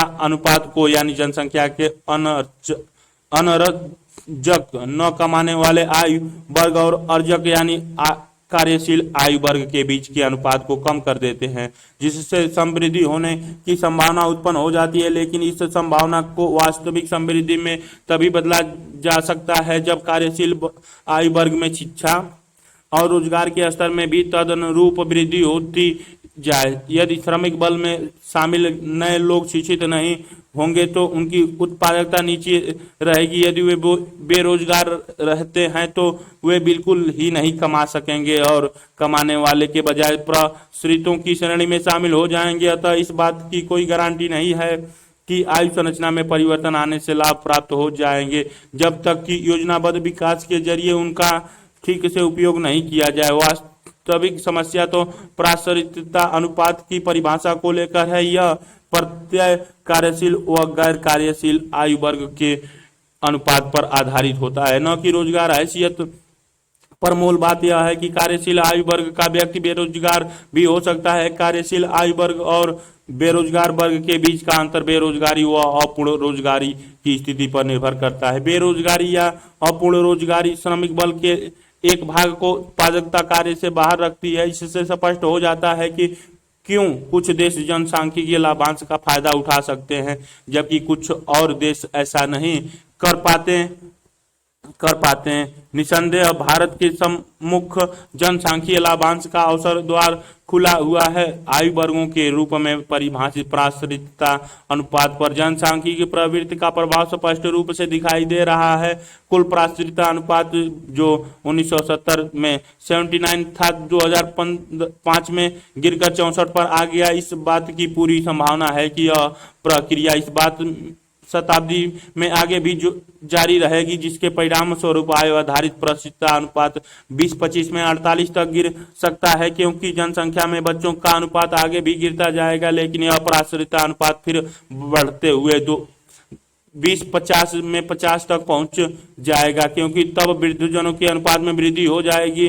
किंतु समस्या रोजगार की है। वर्ष 1999 से 2000 के राष्ट्रीय प्रतिदर सर्वेक्षण संगठन के आंकड़ों और भारतीय जनगणना 2001 के आंकड़ों से पता चलता है कि ग्रामीण और नगरीय दोनों प्रकार के इलाकों में रोजगार पैदा करने, काम के नए अवसर उत्पन्न करने की दर में एक साथ भारी गिरावट आई है। यह स्थिति युवाओं के मामले में भी सही बैठती है। 15 से 30 वर्ष के आयु वर्ग में रोजगार वृद्धि की दर 1987 से 1994 के बीच की अवधि में ग्रामीण और नगरीय दोनों इलाकों के पुरुषों के लिए लगभग 2.4% प्रति वर्ष थी। यह 1994 से 2004 के दौरान ग्रामीण पुरुषों के लिए घटकर 0.7% और नगरीय पुरुषों के लिए घटकर 0.3% के स्तर पर आ गई। इसका तात्पर्य यह हुआ कि एक युवा श्रमिक की ताकत द्वारा प्रस्तुत श्रम लाभ का संभावना को वास्तविकता में परिवर्तित नहीं कर सकता है। आज भारत के सम्मुख अवसरों का जो जनसांख्यिकीय द्वार खुला है, उसका लाभ उठाने के लिए रणनीतियां तो मौजूद हैं, लेकिन भारत का हाल का अनुभव यह बताता है कि बाजार की शक्तियां स्वयं एवं सुनिश्चित नहीं कर पाती हैं कि ऐसी रणनीति को कार्यान्वित किया जाएगा जब तक आगे की कोई रास्ता नजर नहीं आता। संभव है कि हम उन संभावित लाभों को गंवा देंगे जो देश की बदलती हुई आयु संरचना फिलहाल हमें देने वाली है। स्रोत फ्रंटलाइन के खंड 23 अंक 0 जनवरी 14 से 27 2006 में प्रकाशित सीपी चंद्रशेखर के लेख से उद्धृत है।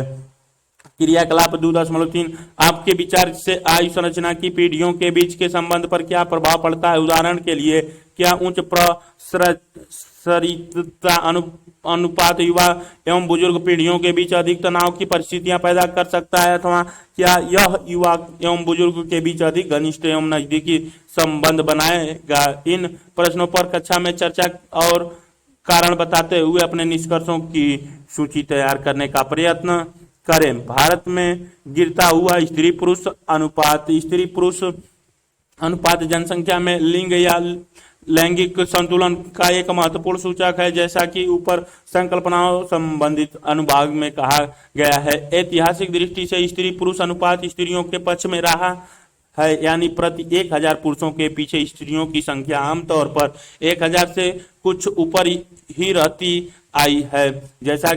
लेकिन जैसा कि सारणी 3 से स्पष्ट होता है, भारत में स्त्री पुरुष अनुपात पिछली एक शताब्दी से कुछ अधिक समय से गिरता जा रहा है। 20वीं शताब्दी के शुरुआत में भारत के प्रति 1000 पुरुषों के पीछे स्त्रियों की संख्या 972 थी, लेकिन 21वीं शताब्दी के शुरू में स्त्री पुरुष अनुपात घटकर 933 हो गया। पिछले 4 दशकों सारणी 3.3 भारत में गिरता हुआ स्त्री पुरुष अनुपात 1901 से 2011 के बीच में वर्ष स्त्री पुरुष अनुपात सभी आयु वर्ग में पिछले दशक की तुलना में अंतर बाल स्त्री पुरुष अनुपात 0 से 6 वर्ष पिछले दशक की तुलना में अंतर 1901 में 972, 1911 में 964 -8, 1921 में 955 -9, 1931 में 950 -5, 1941 में 945 -5, 1951 में 946 +1, 1961 में 941 -5, 1976 -12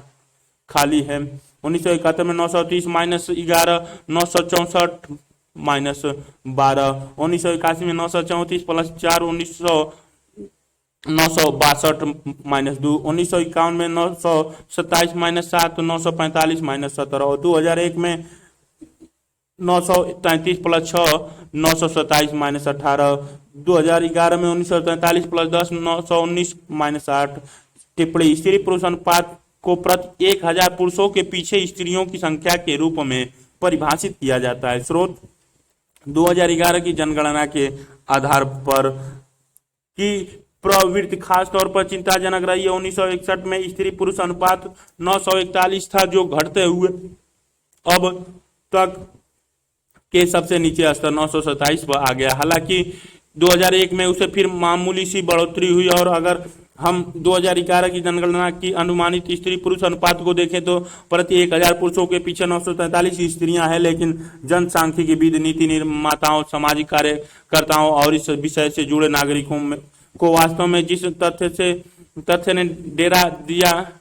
तथ्य ने डरा दिया है वह है बच्चों के लैंगिक यानी बाल स्त्री पुरुष अनुपात में एकाएक आई भारी गिरावट। आयु विशेष से संबंधित स्त्री पुरुष अनुपात का लेखा जोखा रखने का काम 1961 में शुरू हुआ था। जैसा कि सारणी 3 में दर्शाया गया है, वर्ष 0 से 6 आयु वर्ग का स्त्री पुरुष अनुपात, जिसे बाल स्त्री पुरुष अनुपात कहा जाता है, आमतौर पर सभी आयु वर्गों के समग्र स्त्री पुरुष अनुपात से काफी ऊंचा रहता है। लेकिन अब उसमें बड़ी तेजी से गिरावट आ रही है। वस्तुतः 1991 से 2001 तक के दशक के आंकड़ों में यह असामान्य दिखाई देता है कि समग्र स्त्री पुरुष अनुपात में जहां अब तक की सबसे अधिक 6 अंकों की बढ़ोतरी निम्नतम 927 से 933 दर्ज हुई, लेकिन बाल स्त्री पुरुष अनुपात 18 अंकों का गोता लगाकर 945 से घटकर 927 के स्तर पर आ गया, और इस प्रकार वह पहली बार समग्र स्त्री पुरुष अनुपात से नीचे चला गया। सन 2011 की जनगणना की अनुमानित आंकड़ों के अनुसार स्थिति और खराब हो गई और बाल स्त्री पुरुष अनुपात मात्र 914 रह गया।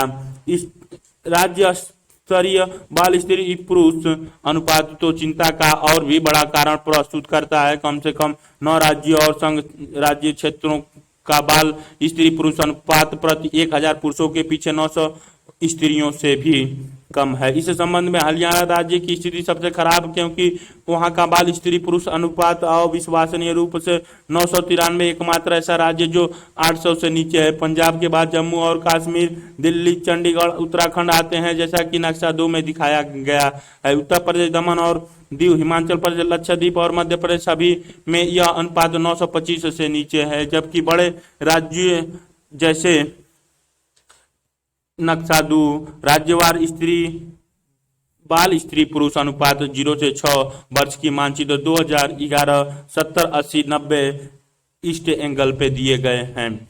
ताजिकिस्तान, अफगानिस्तान,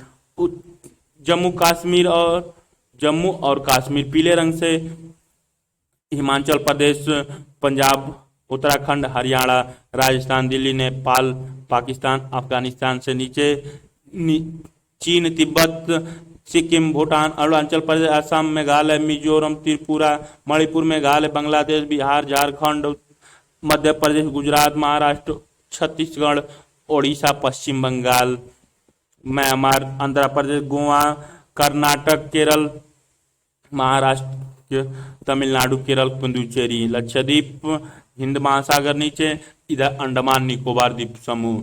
951 से अधिक जो गहरे लाल रंग में दिखाई गई हैं, 926 से 950 में हरे वाले के लिए दिखाई गई हैं, 901 से 925 के बीच में पीले रंग के दिखाए गए, 876 से 900 के बीच में हल्के पीले रंग, 875 से कम जो कि बांग्लादेश ये दिखाई गई हैं हल्के रंग, जम्मू कश्मीर, पंजाब और हरियाणा के क्षेत्र में।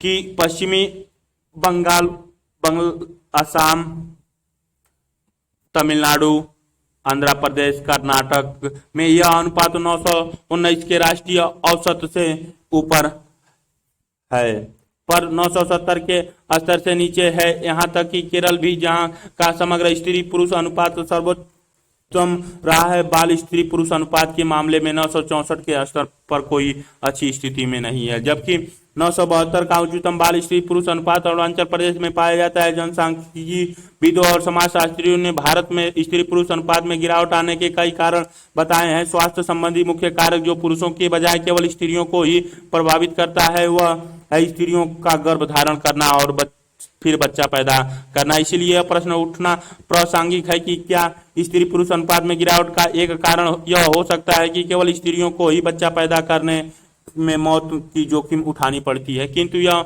माना जाता है कि विकास के साथ मात्र मृत्यु दर में गिरावट आती है, क्योंकि विकास के बदौलत पोषण, सामान्य शिक्षा, जागरूकता के स्तर पर बढ़ते जाते हैं और साथ ही चिकित्सा और संचार की सुविधा की उपलब्धता में सुधार होता जाता है। निसंदेह भारत में भी मातृ मृत्यु दरें घटती जा रही हैं, भले ही वे अंतर्राष्ट्रीय मानकों की तुलना में अभी भी ऊंची बनी हुई हैं। इसलिए मुश्किल दिखाई देता है कि मातृ मृत्यु दरों के कारण स्त्री पुरुष अनुपात की हालत बिगड़ती गई है। एक अन्य तथ्य यह भी है कि बाल स्त्री पुरुष अनुपात में गिरावट समग्र अनुपात के मुकाबले अधिक तेजी से आई है। इसीलिए समाज विज्ञानियों का विश्वास है कि इस गिरावट के कारण को बालिका शिशु यानी बच्चों के प्रति भेदभाव व्यवहार में खोजना होगा। बाल स्त्री पुरुष अनुपात में गिरावट आने के कारण जैसे शैशवावस्था में बच्चों की देखभाल की घोर अपेक्षा, जिससे उनकी मृत्यु दरें ऊंची हो जाती हैं, लिंग विशेष के गर्भपात जिससे बच्चियों को पैदा ही होने नहीं दिया जाता है, और बालिका शिशु की हत्या अथवा धार्मिक या सांस्कृतिक अंधविश्वास के कारण शैशवावस्था में ही बच्चियों की हत्या, इनमें से प्रत्येक कारण एक गंभीर सामाजिक समस्या की ओर इशारा करता है। और इस बात के कुछ प्रमाण भी मिलते हैं कि ये सब कारण भारत में कार्य करते रहे हैं। अनेक क्षेत्रों में बालिका हत्याएं की प्रथाएं प्रचलित बताई जाती हैं, जबकि ऐसी आधुनिक चिकित्सा तकनीकों को अधिक महत्व दिया जा रहा है, जिनकी ये चित्र में प्रदर्शित बेटी आंखों का तारा है तो बेटी घर की उजियारा है। चित्र में प्रदर्शित लोगों की मांग पोस्टर लेके खड़ी महिलाएं दिखाई जा रही हैं, जिनकी सहायता से गर्भावस्था की प्रारंभिक स्थितियों में ही यह पता लगाया जा सकता है कि गर्भस्थ शिशु लड़का होगा या लड़की। सोनोग्राम यानी अल्ट्रासाउंड प्रौद्योगिकी पर आधारित एक्सरे जैसे नैदानिक उपाय जो मूल रूप से भ्रूण के जनिक या अन्य विकारों का पता लगाने के लिए विकसित किया गया था, अब संभवतः भ्रूण के लिंग का पता लगाने और चयनात्मक आधार पर बालिका भ्रूण को गर्भ में ही नष्ट कर देने के लिए काम में लाया जाने लगा। कुछ क्षेत्रों में बाल स्त्री पुरुष अनुपातों का नीचा स्तर इस तर्क का समर्थन करता प्रतीत होता है। आश्चर्यजनक तथ्य तो यह है कि निम्नतम बाल स्त्री पुरुष अनुपात भारत के सबसे अधिक समृद्धि क्षेत्रों में पाए जाते हैं। भारत की आर्थिक सर्वेक्षण 2018 से 19 इस तरह पंजाब, हरियाणा, चंडीगढ़ और दिल्ली में भी प्रति व्यक्ति आय बहुत ऊंचा है, लेकिन इन्हीं राज्यों में बाल स्त्री पुरुष अनुपात बहुत निम्न है। तदर्थ इसीलिए चयनात्मक गर्भपातों की समस्या गरीब या अज्ञान अथवा संसाधनों के अभाव के कारण उत्पन्न नहीं हुए हैं। उदाहरण के लिए यदि दहेज प्रथा के कारण माता पिता को अपनी बेटियों के विवाह में देने के लिए दहेज के रूप में मोटा भुगतान करना पड़े तो समृद्धशाली और धननाढ़ माता पिता ऐसे दहेज देने में पूरी तरह समर्थ होंगे, किंतु देखने में आया कि सबसे अधिक समृद्धिशाली क्षेत्रों में ही स्त्री पुरुष अनुपात सबसे नीचा है। यह भी संभव है कि हालांकि अभी इस मुद्दे पर अनुसंधान चल रहा है। आर्थिक दृष्टि से समृद्ध परिवार अपेक्षाकृत कम अक्सर एक या दो बच्चे उत्पन्न करना चाहते हैं, इसीलिए कि वे अपनी पसंद के अनुसार ही लड़का या लड़की पैदा करना चाहेंगे। अल्ट्रासाउंड प्रौद्योगिकी की उपलब्धता के कारण ऐसा करना संभव हो गया है। हालांकि सरकार ने कठोर कानून बनाकर इस पद्धति पर प्रतिबंध लगा दिया है और इस कानून का उल्लंघन करने वाले को भारी जुर्माने और कारावास के दंड का भागी बना दिया है। प्रवसन पूर्व नैदानिक प्रविधियां दुरुपयोग का विनिमय और निवारण अधिनियम नामक यह कानून 1999 से लागू है और इसे 2003 में और अधिक प्रबल बना दिया गया है। तथापि बालिका बच्चों के विरुद्ध पूर्वाग्रह जैसी समस्याओं को दीर्घकालीन समाधान समाज में उत्पन्न होने वाले अभिवृत्तियों पर अधिक निर्भर करता है। हालांकि नियम एवं कानून भी इससे मदद कर सकते हैं। अपने देश में बेटी बचाओ बेटी पढ़ाओ कार्यक्रम का सूत्रपात हाल ही में भारत सरकार ने किया है। यह बाल स्त्री पुरुष अनुपात को बढ़ाने के लिए एक कारगर नीति साबित हो सकती है। साक्षरता, शिक्षित होने के लिए साक्षर होना जरूरी है और साक्षर शक्ति संपन्न होने का महत्वपूर्ण साधन है। जनसंख्या जितनी अधिक साक्षर होगी, आजीविका के विकल्पों के बारे में उस समय उतनी ही अधिक जागरूकता उत्पन्न होगी और लोग ज्ञान आधारित अर्थव्यवस्था में उतने ही अधिक भाग ले सकेंगे। इसके अलावा साक्षर से स्वास्थ्य के प्रति भी जागरूकता आती है और समुदाय के सदस्यों की सांस्कृतिक और आर्थिक कल्याण कार्यों से सहभागी बढ़ती है। स्वतंत्रता प्राप्ति के बाद साक्षरता के स्तरों में काफी सुधार आया है और हमारी जनसंख्या का 2/3 हिस्सा अब साक्षर है। फिर भी साक्षरता दर को भारत की जनसंख्या समृद्धि दर के साथ मुकाबला करने के लिए संघर्ष करना पड़ रहा है, क्योंकि हमारी जनसंख्या वृद्धि दर अब भी काफी ऊंची बनी हुई है। इसीलिए नई पीढ़ियों को साक्षर बनाने के लिए आवश्यक ही अत्यधिक प्रयत्न करने की आवश्यकता है, क्योंकि हमारी नई पीढ़ियां संख्या की दृष्टि से पहले के मुकाबले बहुत धीमी गति से कुछ छोटी होती जा रही हैं। इस अध्याय में पहले आयु संरचना और जनसंख्या पिरामिडों के बारे में जो चर्चा की जा चुकी है उसे याद करें।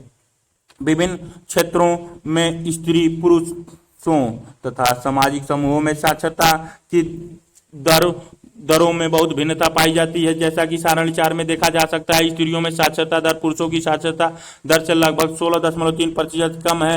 हालांकि स्त्रियों में साक्षरता पुरुषों के मुकाबले अधिक तेजी से बढ़ रही है, जिसका एक कारण यह भी है कि स्त्रियों में साक्षरता अपेक्षाकृत अधिक नीचे स्तरों में बढ़नी शुरू हुई है। इस प्रकार स्त्रियों की साक्षरता दर में 1951 से 2001 तक की अवधि में लगभग 16.3% की दर से वृद्धि हुई है, जबकि पुरुषों के मामलों में साक्षरता दर 10.4% से कम बढ़ी है। सन 2011 की जनगणना के तदर्थ आंकड़ों के अनुसार कुल साक्षरता लगभग 8% तक बढ़ी है। पुरुषों में यह करीब 5% तक, जबकि स्त्रियों में यह करीब 10% तक बढ़ी है। अतः हम कह सकते हैं कि स्त्रियों के मामले में साक्षरता दर अभी भी अधिक बढ़ रही है।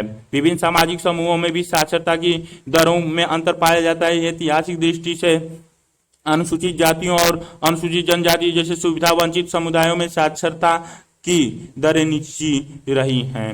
और इन समुदायों में स्त्रियों की साक्षरता दरें तो और भी नीची हैं। इस मामले में विभिन्न क्षेत्रों के बीच भारी असमानता है। एक और जहां केरल जैसे राज्य कुछ राज्य सार्वजनीन साक्षरता के स्तर की ओर अग्रसर हो रहे हैं, वहीं बिहार जैसे कई राज्य इस मामले में बहुत पीछे रह गए हैं। साक्षरता की दर में पाई जाने वाली असमानताएं इसलिए विशेष रूप से महत्वपूर्ण हैं क्योंकि इनकी वजह से पीढ़ियों के बीच भी असमानताएं उत्पन्न होती हैं। निरीक्षण माता पिता और सुनिश्चित करने की सुविधा से और ज्यादा वंचित हैं कि उनके बच्चे अच्छी तरह से शिक्षित हैं, इसीलिए यह असमानताएं आगे भी शाश्वत रूप से बनी रहती हैं। सारणी 4.4 भारत में साक्षरता की दर 7 वर्ष और उससे अधिक आयु वाले जनसंख्या का प्रतिशत वर्ष व्यक्ति पुरुष स्त्रियां साक्षरता दर में स्त्री पुरुष के बीच का अंतर 1991 में 18.3, 27.2,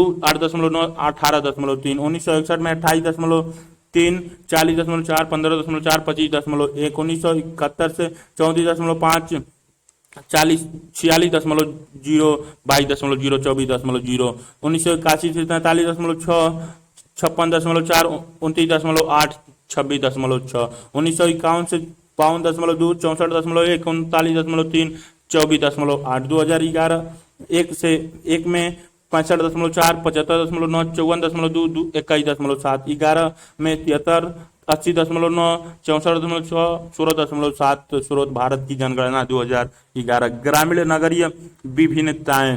भारत की अधिकांश जनता हमेशा ही ग्रामीण क्षेत्रों में रहती आई है और यह स्थिति आज भी सही है।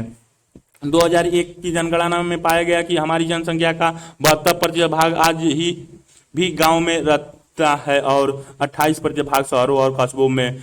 वहीं सन 2011 में नगरीय जनसंख्या बढ़कर 31.2% हो गई है और ग्रामीण जनसंख्या कम होकर 68.8% रह गई है। जैसा कि सारणी 5 में दिखाई गया है, नगरीय जनसंख्या का हिस्सा बराबर बढ़ता जा रहा है, जो 20वीं शताब्दी के प्रारंभ में लगभग 11% था, पर अब 21वीं शताब्दी के प्रारंभ में लगभग 28% हो गया है। इस प्रकार इसमें लगभग 2.5 गुना वृद्धि हुई है। प्रश्न केवल संख्या का ही नहीं है, आधुनिक विकास की प्रक्रिया यह सुनिश्चित करती है कि कृषि आधारित ग्रामीण जीवन शैली का आर्थिक और सामाजिक महत्व उद्योग आधारित नगरीय जीवन शैली के महत्व की अपेक्षा घटता रहे हैं। यह तथ्य मोटे तौर पर समस्त विश्व पर ही नहीं बल्कि भारत पर भी लागू होता है। सारणी 5 ग्रामीण तथा नगरीय जनसंख्या वर्ष जनसंख्या 10 लाख में ग्रामीण नगरीय कुल जनसंख्या का प्रतिशत ग्रामीण तथा नगरीय 1901 213 26 89.2 10.8, 2011 226 26 8 9.7 10.3, 1921 में 223 28 88.8 11.2, 1921 में 246 23 88 12, 1941 में 275 44 86.1 13.9, 1951 में 299 62 82.1 17.3, 1961 में 360 79 82 18, 1971 में 439 109 80.1 19.9, 1981 में 524 159 76.7 23.3, 1951 में 629 218 74.3 25.7, 2011 1 में 743 286 72.2 27.8, 2011 में 833 377 67 68.8 31.2। स्रोत HTTP आयुष गवर्नमेंट इन से लिया गया है। एक समय में कृषि देश के समग्र आर्थिक उत्पाद में सबसे अधिक योगदान देता था, लेकिन आज सकल घरेलू उत्पाद में इसका योगदान केवल 6वां भाग रह गया है। यद्यपि हमारी अधिकांश जनता ग्रामीण क्षेत्र में रहती है और अपनी आजीविका कृषि से ही चलाती है, पर वह जो उत्पादन करते हैं उसका अपेक्षित आर्थिक मूल्य अत्यधिक घट गया है। यहाँ तक कि गांव में रहने वाले अधिक से अधिक लोग अब शायद खेती या यहाँ तक कि गांव में काम नहीं करते। ग्रामीण लोग परिवहन सेवा व्यवसाय या शिल्प निर्माण जैसे खेती से अलग भिन्न ग्रामीण व्यवसायों को अधिकाधिक अपनाते जा रहे हैं। यदि उनका गांव किसी नगर के काफी पास हो तो वे गांव में रहते हुए भी काम करने के लिए रोजाना उस निकटतम नगरीय केंद्र में जाते हैं। रेडियो, टेलीविजन, समाचार पत्र जैसे जनसंपर्क एवं जनसंचार के साधन अब ग्रामीण क्षेत्रों में रहने वाले लोगों के समक्ष नगरीय जीवन शैली और उपभोग के स्वरूप की तस्वीरें पेश कर रहे हैं। परिणाम स्वरूप दूर दराज के गांव में रहने वाले लोग नगरीय तड़क भड़क और सुख सुविधाओं से सुपरिचित हो जाते हैं। उनमें भी वैसी ही उपभोगपूर्ण जीवन जीने की लालसा उत्पन्न हो जाती है। जन संक्रमण और जनसंचार के साधन अब ग्रामीण तथा नगरीय इलाकों के बीच की खाई को पाटते जा रहे हैं। पहले भी ग्रामीण इलाके बाजार की ताकतों की तुलना पहुंच से कभी भी अछूते नहीं रहे और आज तो स्थिति यह है कि उपभोक्ता बाजार के साथ बड़ी घनिष्ठता से जुड़ते जा रहे हैं। बाजारों की सामाजिक भूमिका पर अध्याय 4 में चर्चा की जाएगी। दृश्य में दिखाई गई है ये क्षेत्र, जो कि ग्रामीण वाली क्षेत्र दिखाई गई है, जो झोपड़पट्टियों से भरी पड़ी हैं। क्रियाकलाप 2.4 अपने विद्यालय में यह पता लगाने के लिए एक छोटा सा सर्वेक्षण करें कि आपके साथी छात्रों के परिवार कब यानी कितनी पीढ़ियां पहले शहर में रहने के लिए आए थे। परिणामों की तालिका बनाकर उनके बारे में कक्षा में चर्चा करें। आपके द्वारा किया गया सर्वेक्षण ग्रामीण नगरीय प्रवसन के बारे में आपको क्या बताता है? दृष्टिकोण, नगरीय दृष्टिकोण से विचार किए जाए तो नगरीकरण में ही हो रही तेजी समृद्धि यह दर्शाती है कि कस्बे या शहर ग्रामीण जनता को चुंबक की तरह अपनी ओर आकर्षित कर रहे हैं। जिन लोगों को ग्रामीण इलाकों में काम पर्याप्त कम नहीं मिलता, हुए काम की तलाश में शहर चले जाते हैं। गाँवों में से नगरों की ओर प्रवासन की गति में इसलिए भी तेजी आई है क्योंकि गाँव में तालाब, वन प्रदेशों और गोचर भूमियों जैसे साझी संपत्तियों के संसाधनों के बराबर कमी आती जा रही है। पहले साझे संसाधनों से गरीब लोग गांव से गुजारा कर लिया करते थे, हालांकि उनके पास जमीन बहुत कम या बिल्कुल नहीं हुआ करती थी। अब ये संसाधन निजी संपत्ति के रूप में बदल गए हैं अथवा खत्म हो गए हैं। तालाब, पोखरा या तो सूख गए हैं या फिर उनसे पर्याप्त मात्रा में मछलियां नहीं मिलती। जंगल या तो काट डाले गए हैं या गायब हो गए हैं। जबकि लोगों के पास ये संसाधन नहीं रहे, लेकिन दूसरी ओर उन्हें ऐसी बहुत सी चीजें जो उन्हें पहले मुफ्त में मिलती थी, जैसे ईंधन, चारा या अन्य अनुपूरक खाद्य पदार्थ वस्तुएं अब बाजार से खरीदने पड़ती है, तो उनकी कठिनाई बढ़ती जाती है। कठिनाई की यह हालत इस तथ्य से और भी खराब हो जाती है कि नगद आमदनी कमाने के अवसर गांव में कम हो गए हैं। कभी कभी लोग शहरी जीवन को कुछ सामाजिक कारणों से भी पसंद करते हैं, जैसे कि शहर में गुमनामी की जिंदगी जी जा सकती है। इसके अलावा यह तथ्य कि नगरीय जीवन में अपरिचितों से संपर्क होता रहता है कुछ भिन्न कारणों से लाभकारी साबित हो सकता है। अनुसूचित जाति और अनुसूचित जनजाति जैसे सामाजिक रूप से पीड़ित समूहों को शहरी रहन सहन कुछ हद तक रोजमर्रा की उस अपमानजनक स्थिति से बचाता है जो उन्हें गांव में भुगतनी पड़ती है, जहां हर कोई उनकी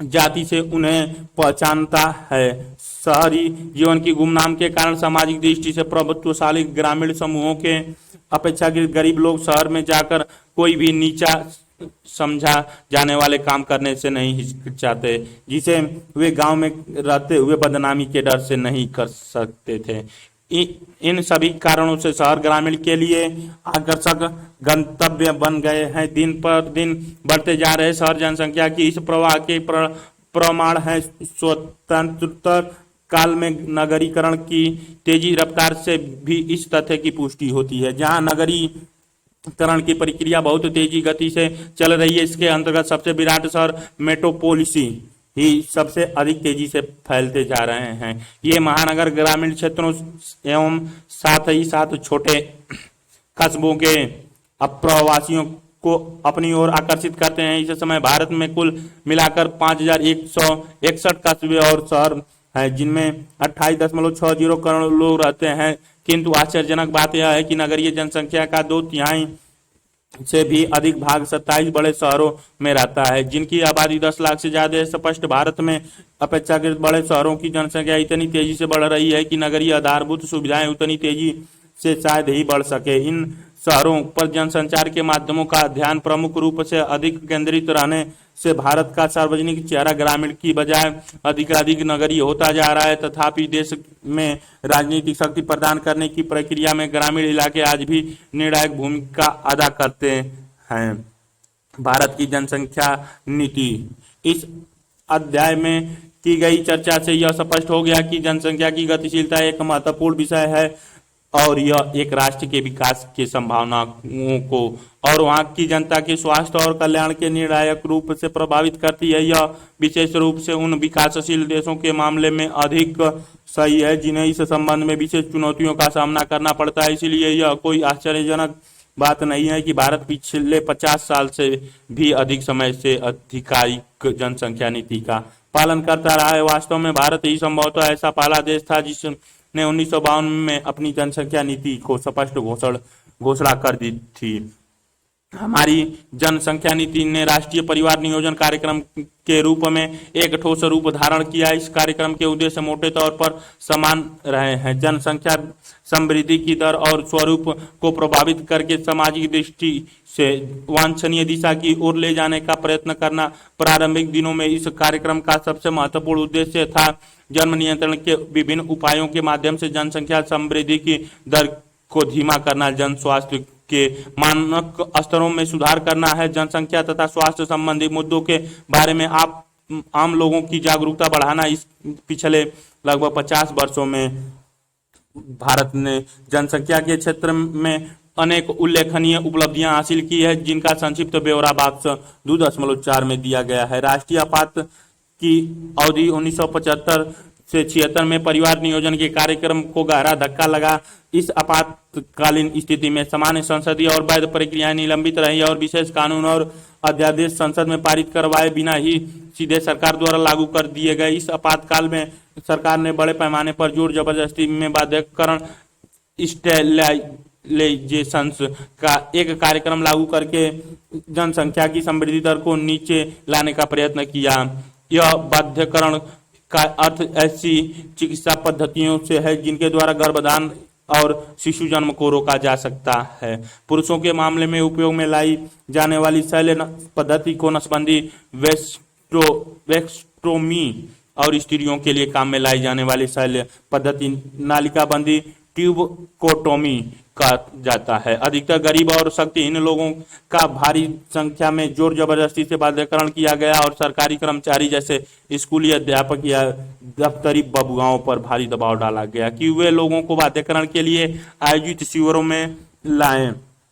ये दृश्य दिखाई गई है मिल प्लानिंग सेंटर के लिए लोगों के I have two problem in the keeping the population down in the sector and pressure the people here to go away to other parts of the country का दृश्य दिखाई गई है। भारत की जनसांख्यिकी संक्रमण बॉक्स 2.4। भारत की जनसंख्या के आंकड़े भारत जनसंपर्क महासंघ से पता चलता है कि 1991 के बाद में भारत की जनसंख्या वृद्धि दर में गिरावट आई है। 1990 में एक महिला औसत 3.8 बच्चे को जन्म देती थी, वहीं आज हम यह कम होकर 2.7 बच्चे प्रति महिला हो गया है। ब्लूम 2011। हालांकि प्रजनन क्षमता और जनसंख्या वृद्धि दर में कमी आ रही है, लेकिन भारत की जनसंख्या वृद्धि की तीव्र गति के कारण 2050 तक इसके 1.6 अरब तक पहुंचने का अनुमान है। जनसंख्या की गति ऐसी स्थिति को संदर्भित करता है जहां प्रजनन की उम्र में महिलाओं की बड़ी संख्या अगली पीढ़ी के दौरान जनसंख्या वृद्धि को बढ़ावा देती है। भले ही यह पिछली पीढ़ियों से एक बच्चे को कम संख्या के रूप में हो, इसके अतिरिक्त पिछले 4 दशकों से क्रूड मृत्यु दर CDR और क्रूड जन्म दर BCR गिरावट दर्शाती हैं कि भारत एक संक्रमणकालीन चरण के आगे प्रगति कर रहा है। 1950 से 1990 तक BCR की गिरावट CDR में आई गिरावट की तुलना में कम तीव्र थी। हालांकि 1990 के दौरान BCR में आई गिरावट CDR में आई गिरावट की तुलना में तेज रही, जिसका परिणति आज 1.6% की वार्षिक जनसंख्या वृद्धि दर के रूप में हुई है। बॉक्स 2.5 राष्ट्रीय स्वास्थ्य नीति 2017 के महत्वपूर्ण लक्ष्य नीति में जन स्वास्थ्य व्यय में समयबद्ध ढंग से जीडीपी का 2.5% तक बढ़ाने का प्रस्ताव किया गया है। वर्तमान में यह जीडीपी का 1.04% है। जन्म के समय जीवन प्रत्याशा को 67.5 वर्ष से बढ़ाकर वर्ष 2025 तक 70 वर्ष करना। वर्ष 2022 तक प्रमुख वर्गों में रोग की व्यापकता तथा इसके रुझान को मापने के लिए विकलांगता समायोजित आयु वर्ष DALY सूचकांक की नियमित निगरानी करना। वर्ष 2025 तक राष्ट्रीय और उपराष्ट्रीय स्तर का कुल प्रजनन दर टोटल फर्टिलिटी रेट TFR को घटाकर 2.1 पर लाना। वर्ष 2025 तक 5 वर्ष से कम आयु के बच्चों में मृत्यु दर को कम करके 23 करना और MMR के वर्तमान स्तर को 2020 तक घटाकर 100 करना। नवजात शिशु मृत्यु दर को घटाकर 16 करना तथा मृत्यु जन्म लेने वाले बच्चों की दर को 2025 तक घटाकर 1 अंक में लाना और 2020 के वैश्विक लक्ष्य को प्राप्त करने जिसे HIV एड्स के लिए 90-90-90 के लक्ष्य के रूप में परिभाषित किया गया है। हालांकि HIV पीड़ित सभी 90% लोग अपनी HIV स्थिति के बारे में जानते हैं। सभी 90% HIV संक्रमण से पीड़ित लोग अस्थायी एंटीरोटोवायरल चिकित्सा प्राप्त करते हैं तथा एंटीरोटोवायरल चिकित्सा प्राप्त करने वाले सभी 90% लोगों में वायरल रोकथाम होगा। क्षय रोग के नए स्पुटम पॉजिटिव रोगियों में 85% से अधिक की इलाजदार को प्राप्त करना और उसे बनाए रखना तथा नए मामलों में कमी लाना ताकि वर्ष 2025 तक इसे समाप्त किया जा सके। वर्ष 2025 तक दृष्टिहीनता की व्यापकता को घटाकर 0.25/1000 करना तथा रोगियों की संख्या की वर्तमान स्तर से घटकर 1/3 करना। हृदय वाहिका रोग, कैंसर, मधुमेह या सांस के पुराने रोगों से होने वाली अकाल मृत्यु को 2025 तक घटाकर 25% करना। 2025 तक सार्वजनिक स्वास्थ्य सुविधाओं का उपयोग मौजूदा स्तर में 50% बढ़ाए। प्रसव पूर्व देखभाल कवरेज 90% से ऊपर और जन्म के समय कुशल उपस्थिति 2025 तक 90% से अधिक हो। 2025 तक 1 वर्ष की आयु के नवजात शिशु 90% से अधिक पूरी तरह से प्रतिरक्षित हो। 2025 तक राष्ट्रीय और उपराष्ट्रीय स्तर पर 90% से ऊपर परिवार नियोजन की आवश्यकता पूरा करना। घर स्तर पर ज्ञात उच्च रक्तचाप और मधुमेह से ग्रस्त लोगों को 2025 तक 80% नियंत्रित रोग की स्थिति में लाना। वर्तमान तंबाकू के उपयोग को 2020 तक 15% और 2025 तक 30% तक घटाना। 2025 तक 5 वर्ष से कम आयु के बच्चों में स्टंट करने के प्रचलन में 40% की कमी लाना। 2020 तक सभी के लिए सुरक्षित पानी और स्वच्छता तक पहुंचने की सुविधा उपलब्ध करवाना। 2020 तक 334 प्रति लाख कृषि श्रमिकों की व्यवसाय संबंधी चोटों को वर्तमान स्तर से आधा करना। 2020 तक राज्य के स्वास्थ्य व्यय को राज्य बजट के >8% तक बढ़ाना। 2025 तक भयावह स्वास्थ्य व्यय का सामना करने वाले परिवारों के अनुपात में वर्तमान स्तर से 25% तक कमी लाना। 2020 तक उच्च प्राथमिकता वाले जिलों में Indian public health standard IPHS के मानकों के अनुसार पैरामेडिक्स और डॉक्टरों की उपलब्धता सुनिश्चित करना। 2025 तक उच्च प्राथमिकता वाले जिलों में सामुदायिक स्वास्थ्य स्वयंसेवकों की IPHS मानदंड के अनुसार उपलब्धता सुनिश्चित करना। 2025 तक उच्च प्राथमिकता वाले जिलों में मानदंडों के अनुसार प्राथमिक और माध्यमिक देखभाल सुविधा स्थापित उपलब्ध कराना। 2020 तक स्वास्थ्य प्रणाली के घटकों पर सूचना के जिला स्तरीय इलेक्ट्रॉनिक डेटाबेस को सुनिश्चित करना। इस कार्यक्रम का जनता में व्यापक रूप से विरोध हुआ और आपातकाल के बाद निर्वाचित होकर आई सरकार ने इसे छोड़ दिया। आपातकाल के बाद राष्ट्रीय परिवार नियोजन कार्यक्रम का नाम बदलकर उसे राष्ट्रीय परिवार कल्याण कार्यक्रम कहा जाने लगा और बाध्यकरण के लिए अपनाए जाने वाले दबावकारी तरीकों को छोड़ दिया गया। अब इस कार्यक्रम के व्यापक आधार वाले सामाजिक जनसांख्यिकीय उद्देश्य हैं। राष्ट्रीय जनसंख्या नीति 2000 के अंतर्गत कुछ नए निर्देश तैयार किए गए हैं। 2017 में भारत सरकार ने इन सभी लक्ष्यों को राष्ट्रीय स्वास्थ्य नीति में नए लक्ष्यों के साथ निगमित कर लिया। इन नीति लक्ष्यों को पढ़ें और इनके पहलुओं पर विचार विमर्श करें। भारत का राष्ट्रीय परिवार कल्याण कार्यक्रम हमें यह शिक्षा देता है कि हालांकि राज्य जनसांख्यिकी परिवर्तन के उद्देश्य से उपयुक्त परिस्थितियां बनाने के लिए बहुत कुछ कर सकता है, फिर भी अधिकांश जनसांख्यिकीय परिवर्तनशील दरों में विशेष रूप से मनुष्य की प्रजनन दर के मामले में अंततः आर्थिक, सामाजिक और सांस्कृतिक पक्ष ही महत्वपूर्ण भूमिका निभाते हैं।